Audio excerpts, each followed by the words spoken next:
Hi! In front of me is HUAWEI Mate 50 Pro, and today I would like to show you how you can pick screen refresh rate on this HUAWEI. Firstly, open Settings. Then you need to scroll down and click on Display and Brightness.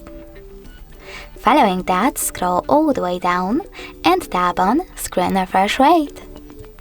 Now tap on the best option for you, in my case high, and when you're ready, click on the back button.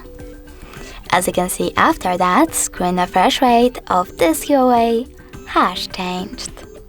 Thanks so much for watching. If you enjoyed this video, leave a like, comment, and definitely subscribe. Bye!